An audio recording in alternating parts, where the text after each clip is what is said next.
살목지. 살목지? 처음 들어보는 단어인데? 살목지? 지명인가요? 살목지가 뭐지? 살목지. 곽 박사님이 공학 박사님이시잖아요. 그렇습니다. 네. 사연을 보내주신 분은 물리학 박사님. 모르겠어요. 오늘 물리학이라면 세다 기자 박사. 예. 초현실 현상하고 가장 대척점에 있는 네. 학문 아닐까요? 맞아요. 이분의 얘기를 먼저 한번 들어보실게요. 네, 저도 사실 이제 공대생이라서 진짜 이런 건 안 믿거든요. 귀신이라든지 뭐 사람 외에 다른 생명체 뭐 이런 거 전혀 안 믿는데 그때 그 일을 딱 겪고 나서 아 이게 뭔가 있구나 다른 무언가가 진짜 말로 설명이 안 되는 것 같아요. 왜 그날따라 모든 게 다 그렇게 엉망이어가지고 내가 살목지로 들어가게 되었는지 이런 게 지명인가 보다. 지명인가 봐. 때는 2011년 2월 15일 화요일.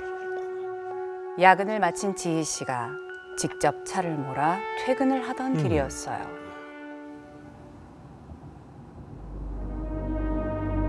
산과 산 사이에 굽이굽이 돌아가는 어둑한 시골 도로였는데 그날따라 길에 안개가 너무 자욱한 거예요. 차 정면, 옆면 할 것 없이 보이는 건 오로지 희뿌연 안개뿐이었대요. 지희 씨는 내비게이션에 기대서 느릿느릿 조심조심 앞으로 나아갔어요. 그런데 뭔가 길의 느낌이 다른 거예요. 그럴 때 있어요. 분명 왕복 2차선 아스팔트 도로를 주행하고 있었는데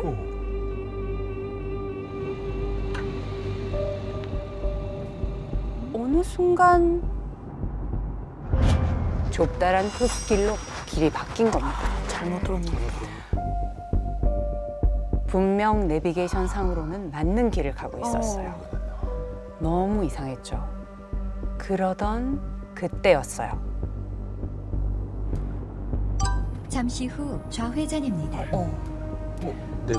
잠시 후 좌회전입니다. 잠시 후 좌회전입니다. 좌회전하라는 안내, 핸들을 왼쪽으로 확 돌렸는데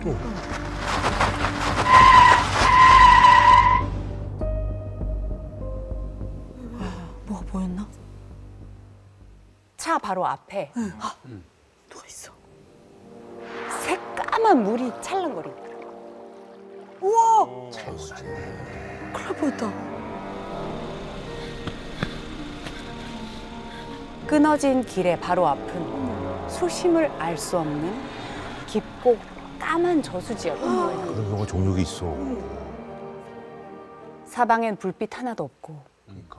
칠흑 같은 어둠에 덜컥 겁이 차오른 지혜 씨는 일단 빨리 여기서 나가야 되겠다고 생각했어요. 후진길로 안 보이잖아. 안개가 자욱한 그 길을 빠져나가기로 합니다. 직진입니다. 직진입니다. 자꾸 내비게이션이 저수지 쪽으로 직진을 하라고 하면 애써 무시하고 아니야, 후진해서 나가야지. 후진해서 나가려고 하는데 이번에는 경로를 잇따라여 재검색합니다. 경로를 잇따라여 재검색합니다. 경로를 잇따라여 재검색합니다. 기분이 오싹해진 지희 씨는 경로를 잇따라여 재검 내비게이션을 꺼버렸어요. 잘했어. 어느덧 저수 쪽을 벗어나서 주위를 살피며 다행이네. 조심스럽게 운전을 하던 지희 씨. 그 순간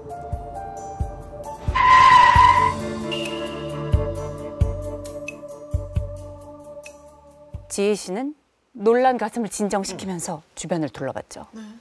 그랬더니 익숙한 길이 펼쳐져 있었어요. 그제야 지희 씨는 살았다. 긴장의 끈을 놓을 수 있었어요. 다시 운전대를 잡은 지희 씨는 무서웠기 때문에 엄마에게 전화를 걸었어요. 여보세요? 엄마, 나 방금 죽을 뻔했어, 엄마. 아유 뭐야? 아니, 내비 따라갔는데 무슨 바로 저수지가 바로 앞에 있는 거야. 어디 다친 데는 없어? 어, 그니까 엄마가 전부터 그쪽 길로 다니지 말랬잖아. 엄마, 나 무서우니까 우리 다른 얘기하자. 아, 그 엄마 모임은 잘 갔다 왔어? 응, 잘 갔다 왔지. 아, 오늘 덕종이 엄마가 한턱 쐈다?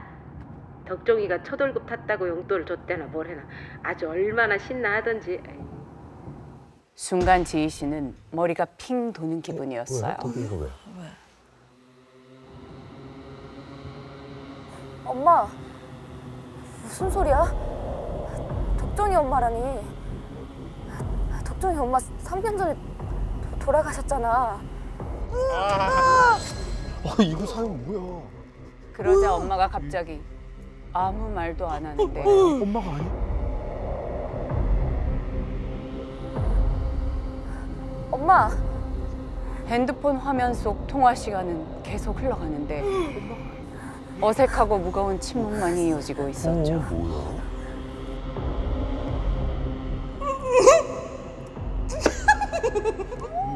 뭐야, 엄마 아니야? 전화기 너머로 갑자기 이상한 웃음소리가 흘러나오자 깜짝 놀란 지희 씨는 곧바로 전화를 끊어버렸어요. 그런데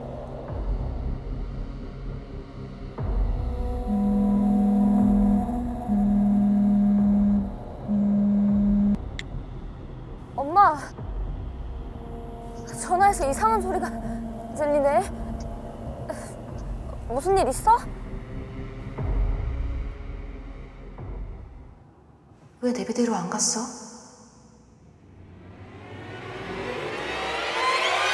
귀신이 웬 낯선 여자의 섬뜩한 목소리에 지희 씨는 통화 종료 버튼을 마구마구 눌렀어요. 눈물 나나 지금.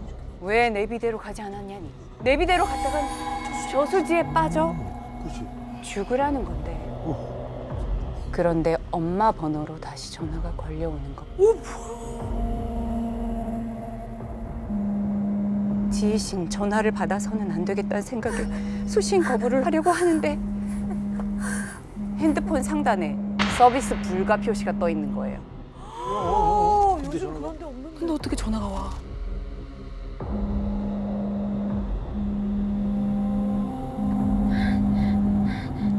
지희 씨는 덜덜 떨리는 손으로 핸드폰을 들고서 던져버렸어요. 다행히도 더 이상 별다른 일은 일어나지 않았고 지희 씨는 겨우 집에 도착할 수 다행이다, 있었어요. 다행이다. 그 핸드폰은 어리 빠진 지희 씨 모습에 놀라 자초지종을 물은 엄마. 엄마. 그런데 엄마는 자기는 전화를 받은 적도 없고 건 적도 없다는 거예요. 그렇겠지. 진짜 뭐에 홀렸었나 보다. 절대 그 산길로 다니면 안 되겠다라고 지희 씨는 다짐했습니다. 하지만 그로부터 일주일 뒤인 2월 22일 화요일 그 산길을 피해서 21번 국도를 지나 퇴근을 하던 지희 씨는 교통사고를 당하게 됩니다. 아니 그 피해서 갔는데. 지희 씨가 눈을 뜬 곳은 병원의 중환자실. 아이고 내 새끼 영영 못 일어나는 줄 알았어. 엄마가 퉁퉁 부은 눈으로 지희 씨를 내려다보고 있었죠.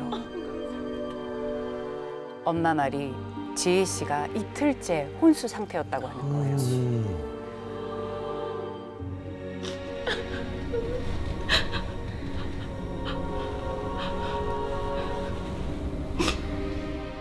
교통사고가 난 건 분명 2월 22일이었는데 오늘의 날짜는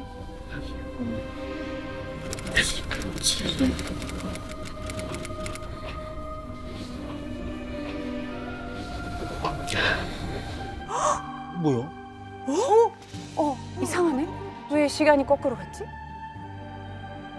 의아해하는 지희 씨에게 엄마가 들려준 이야기는 충격적이었어요. 알고 보니 지희 씨가 교통사고를 당한 건 22일이 아니라 2월 15일. 그러니까 저수지에 빠질 뻔했던 바로 그날. 흙길을 빠져나와서 아스팔트 도로에 접어든 그때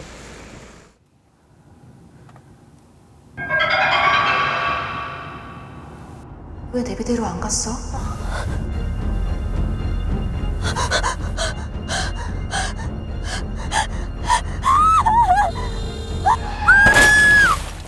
역주행해오던 차와 부딪혔다는 거예요. 그 차도 안 내리기 이상하게 받아줄 수 있어. 다행히 머리에 약간의 출혈이 있었다는 것 말고는 크게 부러지거나 다친 곳은 없었고 큰 사고에 임한하면 천운이다 라고 생각하며 지희 씨와 가족들은 가슴을 쓸어내렸어요. 그럼 22일은 뭐야? 며칠 뒤에 지희 씨는 일반 병실로 옮기게 됐어요. 약 기운에 취해서 잠이 들었던 지희 씨. 갑자기 팔 위로 차가운 감촉이 느껴져 슬쩍 눈을 떴어요. 간호사더라고요.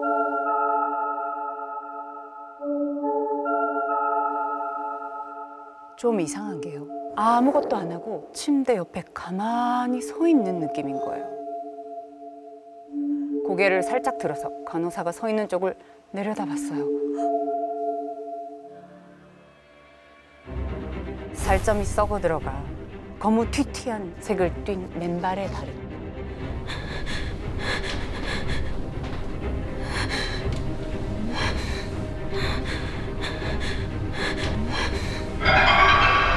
내가 왜 죽었는지 말해줄까?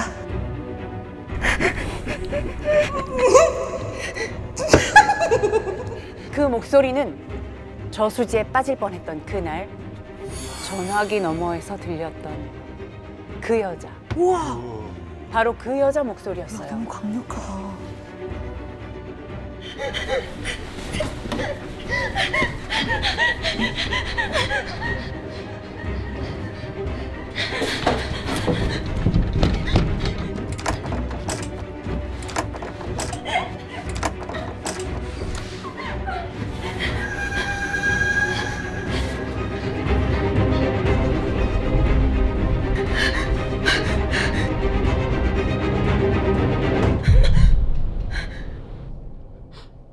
아이고 내 새끼 영영 못 일어나는 줄 알았어.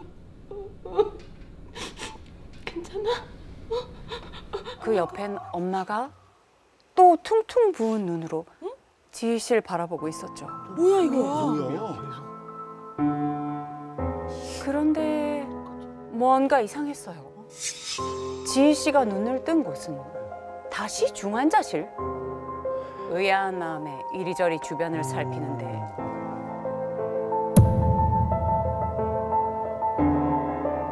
그러고 보니 퉁퉁 부은 엄마의 얼굴, 지금 중환자실에 누워있는 자신의 모습까지 이 모든 게 며칠 전에 겪었던 일과 똑같았어요. 눈앞이 점점 흐릿해져 가는데 지희 씨를 내려다보는 엄마의 뒤로 그 피팔선 두 눈의 여자가 지희 씨를 향해 씩 웃고 있는 겁니다. 지희 씨는 기절하고 말았어요. 병원에서 며칠간 치료를 받고 퇴원하게 된 지희 씨는 곧장 엄마와 함께 무당을 찾아갔습니다. 기가 막히지 그러니까. 아니나 다를까 무당이 지희 씨를 보자마자 둘이 들어오네 이러는 거예요. 저수지에 빠질 뻔한 일이며 교통사고며 그간의 사정을 모두 설명하자 무당이 한숨을 푹 쉬며 입을 열었습니다. 저수지네 저수지.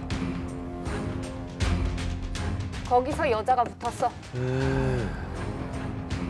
지금 자기 머리카락 끝에 그 여자 머리카락이 붙어 있어.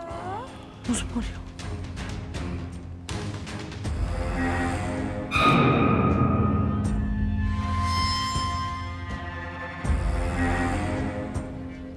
결국 지희 씨는 물에 빠질 뻔한 그 저수지를 다시 찾았어요. 그곳에서 여자를 떼어내고 달래는 굿을 하고 나서야 그 여자는 더 이상 나타나지 않았고 지희 씨도 다시 일상으로 돌아갈 수 있었죠. 하지만 지희 씨는 10년이 지난 아이고. 지금도 여전히 혼란스럽다고 말합니다. 안개 낀 흙길, 저수지, 이상한 전화와 교통사고. 어디까지가 꿈이고 어디까지가 현실이었던 걸까요? 아니 유나 씨, 네. 이게 근데 좀 약간 좀 설명이 필요할 것 같아요. 일단은 이제 종합해 보자면 지희 씨가 잘못된 길 안내를 받아서 그건 내비게이션을 믿고 어. 밤길을 갔어요. 근데 이상한 데로 자꾸 가라 그래서 죽을 뻔하다 살아났죠. 그래서 겨우 밖으로 빠져나오는 순간 하얀 빛을 봤는데 사실은 그때 2월 15일에 사고가 났어요. 난것 같아요. 네, 맞아. 15일에 교통사고가 났고 이틀 동안 혼수 상태였기 때문에 깨어난 시간은 17일. 계속 17일에 반복돼서 깨어난 거죠. 갇혀 있었구나. 지희 씨가 사고 당시에 찍힌 사진을 보내주셨어요. 볼게요. 보시면 이게 이제 지희 씨가 타고 계시던 차량인데 부딪힌 충격으로 야, 오디오가 다 내부 튀어나왔네. 부품이 이렇게 다 큰 사고였어. 떨어질 정도로 큰 사고였고 그러네. 이 밑에는 가해자 쪽 차량 사진인데요. 차가 이게 저기 대형차네요. 네. 차 측면에 충돌한 자국이 다행히 이제 정면으로 팍 충돌한 건 아니시긴 했는데 지희 씨가 에어백이 터지면서 어허. 거기에 머리를 이렇게 부딪히시는 바람에 사고 나자마자 의식을 잃었고 야야야야. 아 근데 나는 그 전화가 너무 무서웠어요. 그러니까. 왜 내비대로 안 갔어? 이게. 네. 아니 근데 그 전화는 네. 어떻게 된 거예요? 그럼 저기 만약에 예를 들어서 교통사고라면 네. 그 전화기가 그 주변에 있었어야 되는 거 아니야? 지희 씨의 핸드폰이 어디서 발견됐는지 어디에? 어디야? 길거리. 길 아니에요? 없었죠. 길바닥? 그 저수지 근처 길에서 발견됐어요. 아 집어 던졌던 거 네, 이거. 이게 바로 던졌던 지희 네. 씨의 폰이에요. 아 완전 박살이 났네요. 그렇죠, 뭐 저수지 던졌으니까. 근처에서 저수지 근처. 나중에 발견되었다는 그 폰입니다. 아니 내가 봤을 때 이제 교통사고 나서 전화기가 이제 그 근처에 떨어져 있었는데 누군가가 뭐 주워가지고 거기다 뭐 던졌다든가 아니면 뭐 그러지 않았을까라는 좀 생각이 드는데. 예. 근데 저수지까지 가고 전화 통화한 것까지는 팩트네요. 그러면. 아니면 사고 나고 차창 밖으로 튕겨져 나가서 그랬을 수도 있고. 그럴 확률이 있겠죠. 근데 이게 시간 순서상은 교통사고가 났잖아요. 그리고 전화 통화를 한 거잖아요. 그렇죠. 그런데 전화기가 거기서 발견된 것도 원래는 그것도 이상하죠. 꿈이어야 되는데 네. 거기서 발견된 거잖아요. 그러면 그렇죠. 꿈이 아닌 거지. 전화 통화까지 한 거죠. 꿈하고 현실하고 막 혼재돼 혼재가 돼 있는 있다니까. 거야. 정신이 없다니까. 맞아. 헷갈리네. 그러니까 본인도 너무 이제 자기 기억이 너무 현실 기억하고 다르니까 엄청 혼란스러웠다고 지금 10년이 지난 지금도 네네네네. 사연 제목이 이제 살목지인데 그 살목지라는 그 단어를 몰라서 그런지 이게 뭡니까 그러니까. 이게 예. 굉장히 무시무시하잖아요. 살목지 하면 진짜 죽을 것 같잖아요. 섬뜩하게. 실제 하는 지명인데요. 산깃을 아주 깊숙한 곳에 계곡물을 좀 가둬서 만든 저수지인데 옛날에는 서해 바닷물이 여기 마을까지 들어왔대요. 그래요? 그래서 물살 할 때 살, 그리고 길목 할 때 목.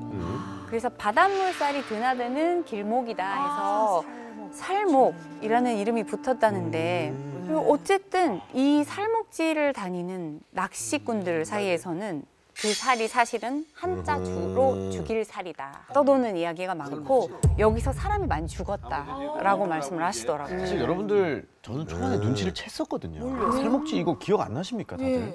우리 예전에 이거 심야괴담의 파일럿 할 때 그때 저수지 얘기가 한번 나왔었어요. 거기가 살목지예요? 그날 밤 저수지라는 사연 아시죠? 네. 그 사연을 소개하면서 그래서 귀신들이 많이 나타나는 저수지 핫스팟. 살목지? 예. 특히 낚시 동호회 사이트 같은 데 들어가 보면 살목지에서 처녀 귀신을 마주한 사람이 한둘이 아니다.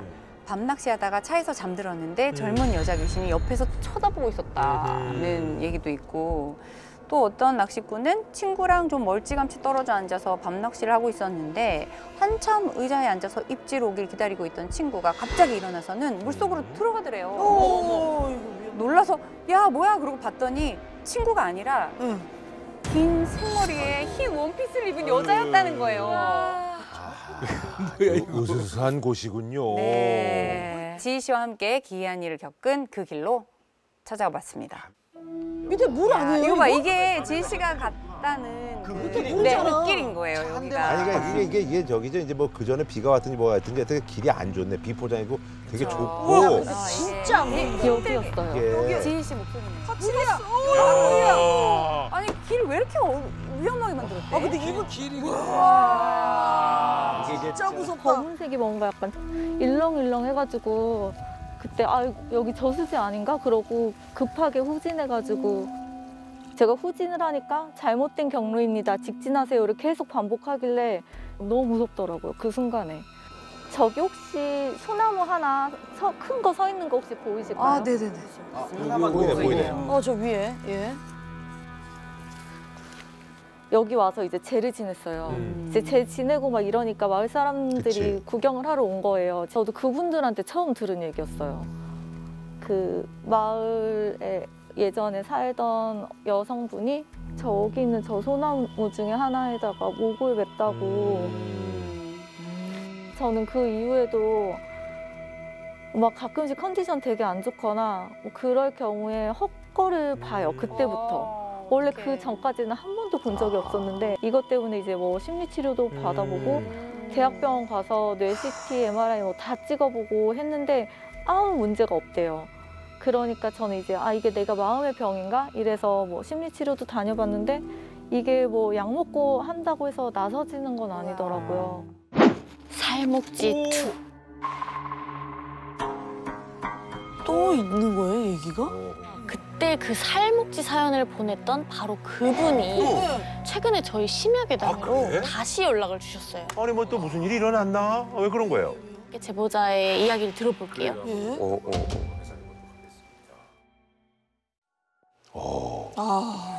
이제 심야괴담에다 제보를 했더니 제작진 분들이 거기를 꼭 가서 좀 영상을 담고 싶다고 부탁을 하셔가지고 살목지를 방문하게 됐어요. 예전에 부당이 저한테 했던 말 중에 혹시 그 근처를 다시 지나가게 되면 동물 가죽이나 이런 걸 뒤집어 쓰고 빨리 지나가라고 했던 게 생각이 나는 거예요. 그래서 그때도 이제 인터뷰할 때 제가 춥지 않은 가을이었는데 모피 입고 신발도 일부러 양털신 신고 그렇게 준비해서 갔었어요. 그런데 막상 촬영할 때 되니까 살목지를 딱 비추기만 하면 카메라가 3대가 다 다운이 되는 거예요. 그래서 이제 제작진분들이 이상하다, 배터리 분명히 다 충전해왔는데 왜 이러지? 하시면서 이거 분명히 어제 새로 산 건데 왜 계속 꺼지지? 배터리가 문제가 있을 리가 없는데 계속 꺼진다고. 그날 밤부터였습니다. 그 모든 일의 시작 말이죠. 인터뷰를 끝내고 온 지희 씨는 오자마자 욕조에 물을 받아놓고 세수를 하고 있는데 갑자기 집안 불이 탁 하고 꺼지는 거예요. 뭐야? 깜깜해서 아무것도 안 보이고 눈은 막 비누도 들어가고 겨우 비눗물만 씻어내고 화장실에서 나가려는데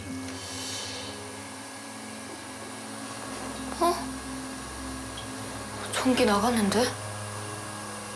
깜깜한 화장실 안에서 드라이기가 혼자 작동을 하는 거예요. 그러네.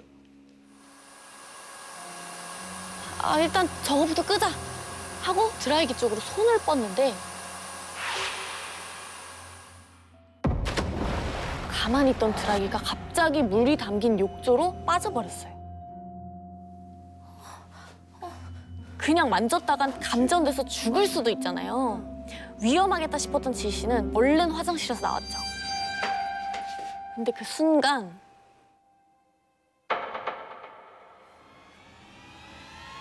화장실 거울을 봤는데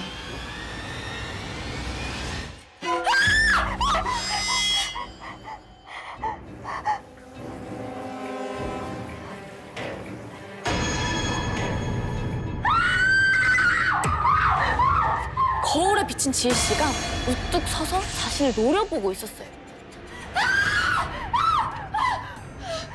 뭔가 이상하다. 지희 씨는 일단 아빠한테 바로 전화를 거는데 지금 거신 번호는 당분간 통화하실 수 없습니다. 아니 갑자기 착신금지라니. 어제까지만 해도 분명 아빠랑 통화를 했었거든요. 이번엔 다시 엄마한테 전화를 하려던 순간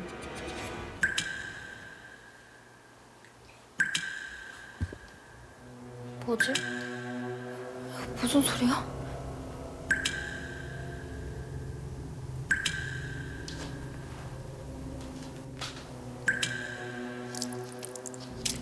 아, 뭐야? 물이 어디서 떨어지는 거야?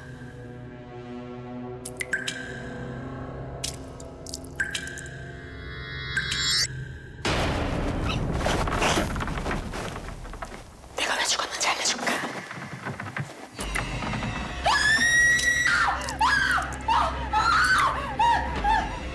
지희 씨는 고래고래 소리를 지르면서 집 밖을 뛰쳐나갔어요.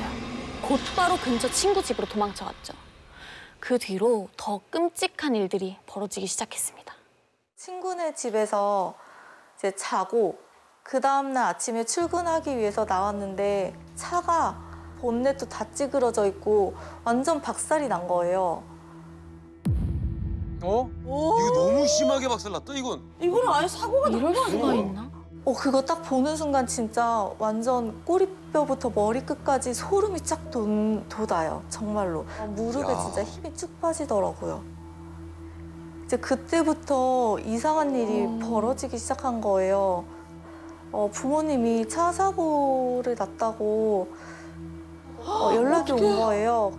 아빠가 운전석에 계시고 엄마는 조수석에 타고 있는 상태에서 이렇게 우회전을 하시는데 그 순간 차가 이렇게 와서 같이 사고가 난 거예요, 부딪혀서. 어머. 그런데 그러면 운전석에 있는 아빠가 훨씬 많이 다치셔야 하는데 아빠는 거의 안 다치시고 오히려 반대편에 계신 엄마가 되게 많이 다치신 거예요. 아이고야. 골절도 되시고 어깨도 빠지시고 탈골되시고 그리고 엄마가 유독 살목질을 너무 싫어하셨어요. 거기 근처 절대 가지 말아라 하시면서 근데 엄마가 더 많이 다치신 걸 보고 이거 일부러 누가 꼭 짜고 사고 낸 것처럼 그런 느낌이 들어서 되게 찝찝했어요. 지희 씨는 1년에 한 번 신년 운세를 보러 가는 점집으로 달려갔습니다. 그거 지금도 네 옆에 딱 붙어 있어. 쎄도 너무 쎄서 내가 어떻게 할 수가 없어. 못해. 저 그럼 딴 데 알아봐. 오, 엄청 센 게 붙어 있구나. 앞으로 어떻게 해야 될지 너무 막막한 거예요. 서럽게 막 우니까 보살님이 어렵게 말을 꺼냈어요. 이건 진짜 알려주면 안 되는데 오산에 무당이 한 명 있긴 한데 잘 찾아왔네. 무당을. 무당은 지희 씨를 딱 보자마자 눈을 반짝이면서 입을 열었습니다. 같이 오네. 내가 떼줄까? 네, 제발요. 저 요즘 자꾸 이상한 일만 생기고요. 저 너무 무서워요. 그럼 내가 하라는 대로 할 거야? 네, 그럼요. 제발요. 일단 집에 있는 인형 하나를 잡고 배를 갈라. 제발요. 그리고 네 손톱 발톱 10개랑 머리카락을 좀 잘라서 그 안에 넣고 실로 잘 꿰매. 그리고 인형 눈 꼭 가려서 나한테 가져와. 그 순간 지희 씨는 이전 보살이 신신당부했던 그 말이 생각났어요. 뭐? 명심해. 그 무당이 너한테 뭐를 갖고 오라 하면 절대 덥석 주지 말고 꼭 땅에다가 묻는다고 해. 무조건이야. 알았어? 이건 또 뭐야? 뭐야 이거? 가져오라고 하면 절대 주지 말고 땅에 묻겠다고 우기라던 말. 멈칫하던 지희 씨가 저 인형은 땅에 묻을래요. 그걸 땅에 왜 묻어? 땅에 묻을래요. 무조건 땅에 묻을 거예요. 안 돼! 딴 소리 하지 말고 나한테 가져와! 뭐 이상하다. 저 그럼 안 할래요. 그래, 네 말대로 땅에다 묻자. 저 그럼 땅에 묻는 것까지 제가 다 볼 거예요. 그래. 그렇게 하자. 그렇게 지희 씨는 무당과 다시 약속을 잡고 집으로 돌아왔죠. 집으로 오자마자 지희 씨는 인형부터 찾았어요.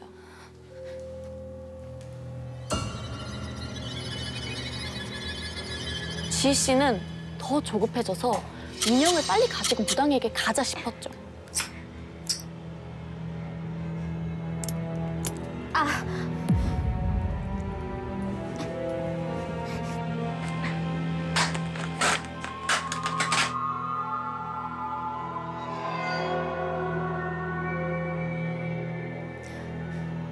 준비를 다 마친 후 무당에게 전화를 했더니 저 다 했어요. 수원 근교에 있는 야산 주소를 알려주면서 지금 당장 오라는 거예요. 당장. 그리고 마침내 무당이 말한 산에 도착했는데 아무도 없는 거예요.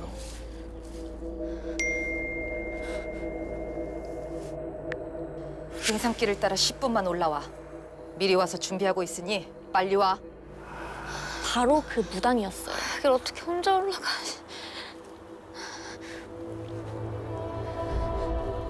너무 무서웠지만 심호흡을 한 번 크게 한 후에 다시 한 번 용기를 내서 산길을 따라 걸어 올라갔어요. 얼마쯤 갔을까? 저긴가? 저 앞에 희끗희끗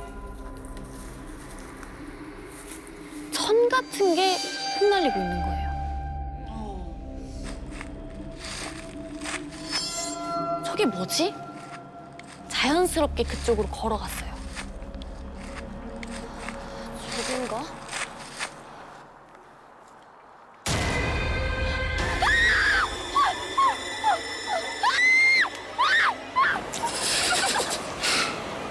좀 잘해줄게.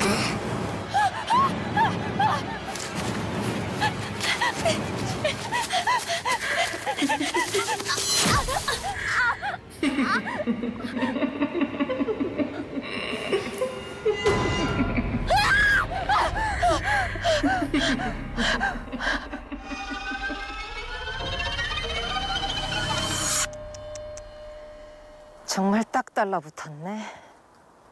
무당은 지희 씨가 들고 있던 인형을 낚아채듯 가져가더니 그 자리에서 의식 치를 준비를 하기 시작했어요. 그렇게 얼마나 지났을까? 어느 순간 방울 소리가 안 들려서 슬며시 눈을 떴더니 무당이 지희 씨를 뚫어져라 쳐다보고 있는 거예요. 왜? 이제 땅에 묻자. 지희 씨와 무당은 같이 땅을 판 후에 인형을 집어넣고 다시 흙으로 덮었어요. 무당은 이제 괜찮을 거다. 대신 한 가지만 지키라면서 말을 해줬죠. 지금 살고 있는 집에서 최대한 빨리 나가. 이 귀신, 지가 인형에 붙은 거 알면 너한테 다시 찾아갈 거야. 무당의 말로는 곰인형을 지희 씨인 것처럼 위장시켜둔 거라서 귀신이 속은 걸 알게 되면 다시 지희 씨를 찾아올 거라는 거였죠. 근데 왠지 날이 갈수록 인형을 묻어둔 곳이 자꾸 신경이 쓰이는 거예요. 아, 안 되겠다. 확인을 해보자 싶어서 다시 찾아간 지희 씨는 그대로 숨이 멎을 뻔했어요. 왜냐하면 아무래도 출퇴근 길이다 보니까 자주 지나다니잖아요. 그때마다 이건 또 대단하다. 땅에다 묻은 인형이 생각이 나서 되게 찜찜했어요. 좀 불안하고 잘 묻혀 있을까? 초조하게 왔거든요. 혼자 논 거 대박이다.